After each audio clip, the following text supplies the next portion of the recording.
किसी और में नहीं, अपने आप में। नहीं देखेंगे, नहीं देखेंगे बच्चों में कमियां, नहीं देखेंगे पत्नी में कमी, नहीं देखेंगे हस्बैंड में कमी, नहीं दिखाई देगी हमारे पड़ोसियों में कमियां और दोष, नहीं दिखाई देगी हमारे को, नहीं दिखेंगी हमारे को दोस्तों में कमियां, नहीं देखेंगे। हम क्यों देखें भैया, हम क्यों देखें? गुण ग्रहण का भाव रहे नित, गुण ग्रहण का भाव रहे नित। भैया जो जैसा देखता है वो वैसा बन जाता है। क्षत्र चूड़ामणि का वो है नीति, बड़ी गजब की लौड़िया जी, क्षत्र चूड़ामणि की गजब की नीति है। वादीप सिंह आचार्य देव कहते हैं जो जैसा देखता है वो वैसा बन जाता है। हम नहीं देखते हैं कमियां, हमने बंद कर दिया। हम क्यों देखें भाई साहब, होगा, अरे भाई साहब उसने ऐसा, भाई साहब अरे किया होगा, कोई बात नहीं, किया होगा।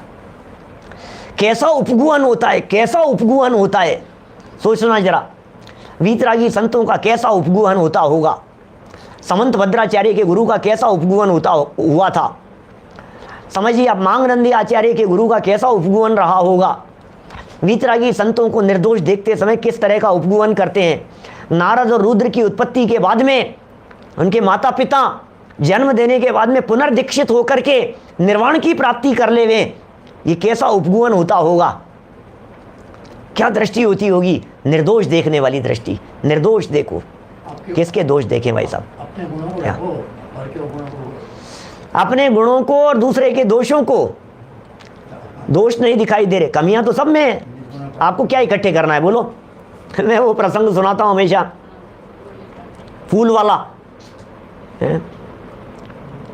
एक व्यक्ति गार्डन में घूमने के लिए गया और घूमने के लिए जाने पर अचानक उसको फूल चुन रहा था, वहाँ पर गार्डन में फूल निकाल रहा था, तोड़ रहा था, और देखते देखते कुछ आवाज़ आई कानों में कि ये क्या गलत काम करते हो।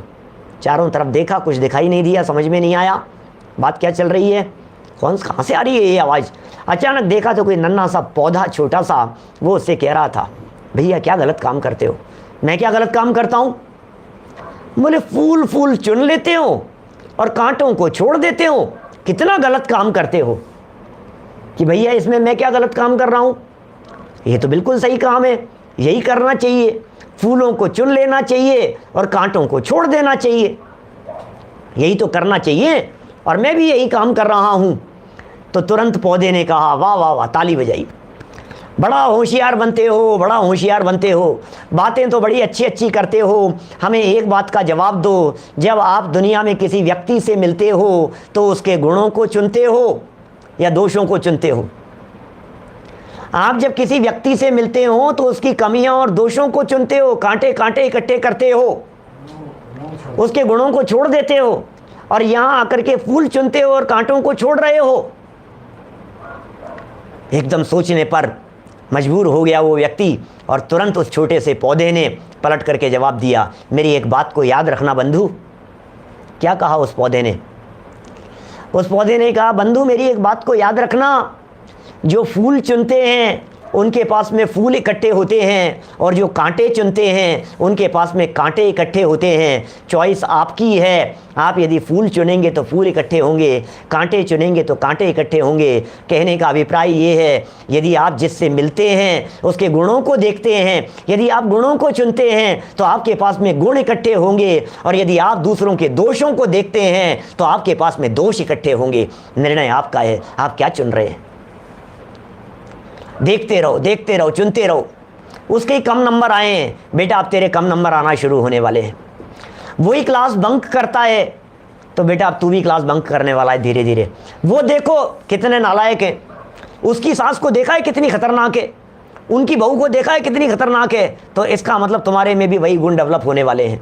ये समझ लीजिए आप, जो जैसा देखते हैं वे वैसा बन जाते हैं। अच्छाइयों को देखिए, गुणों को देखिए, अरे गुणों को देखिए, क्या कह रहा हूं मैं, ऐसे गुणवान तत्व को देखिए जो तत्व इस देह देवालय में विराजमान है, वो चैतन्य आत्म तत्व, वो गुणों की खान है, उसे देखिए, वो है देखने लायक। राग मत देखिए, कषाय मत देखिए, क्या कषाय मत देखिए, विकार मत देखिए, दोष मत देखिए, अपराधियों के अपराध मत देखिए। कोई बात नहीं कि ये अनंत बार अपराध किए हैं, अनंत बार पाप किए हैं, पास्ट को मत देखिए, फ्यूचर को देखिए, भूतकाल को मत देखिए, की हुई गलतियों को मत देखिए, आप निर्दोष देखिए। अरे वीतरागियों को देख करके वीतरागी बनो, रागियों को देख देख करके रागी बनने की ज़रूरत नहीं है, कशाइयों को देख करके कशाई बनने की ज़रूरत नहीं है, पापियों को देख करके पापी बनने की ज़रूरत नहीं है। परमात्मा को देखो, परमात्मा जैसा स्वरूप आपके देह देवालय में विराजमान है उसको देखो। कमियां देख देख करके क्या होगा, ये कमियां चुनता रहता है, ये कमियों को इकट्ठे करते रहता है, ये दूसरे के लिए सबूत इकट्ठे करता रहता है। ऐसा ऐसा ऐसा ऐसा किया था, ऐसा किया था, इन्होंने ऐसा किया था, इन्होंने ऐसा कर दिया था, इन्होंने उसके साथ ऐसा किया था, इन्होंने मेरे साथ ऐसा किया था, इन्होंने मेरे साथ 2 महीने पहले ऐसा किया था, मैं कैसे भूल सकता हूँ, इन्होंने 15 साल मेरे पास में ऐसा कि मेरे साथ ऐसा किया था, मैं कैसे भूल सकता हूँ। मत भूल, तू यही याद रख, यही याद रख। तेरे बुद्धि को कचरा बना ले इन सारी चीज़ों का स्टोरेज बना करके, यही याद रख। ये वीतरागी संत तुम्हें परमात्मा कह करके पुकार रहे हैं। ये वीतरागी संत कह रहे हैं, अरे दुर्लभ मनुष्य जन्म मिला है, अरे गाथाएं याद करने के लिए मिला है, तुम गालियां याद रख रहे हो, क्या कर रहे हो। यहाँ वीतरागी संत सम्मान कर रहे हैं, तुम उसे याद नहीं रखते, तुम क्या याद रख रहे हो। जो याद रखने योग्य नहीं है तुम उसे याद रख रहे हो। निर्दोष निर्दोष निर्दोष तत्व को देखिए, स्वभाव सदा काल निर्दोष है। ये चैतन्य आत्म तत्व इस देह देवालय में विराजमान सदा काल निर्दोष है, लेकिन पर्याय से ऊपर उठ करके देखना पड़ेगा तो दिखाई देगा।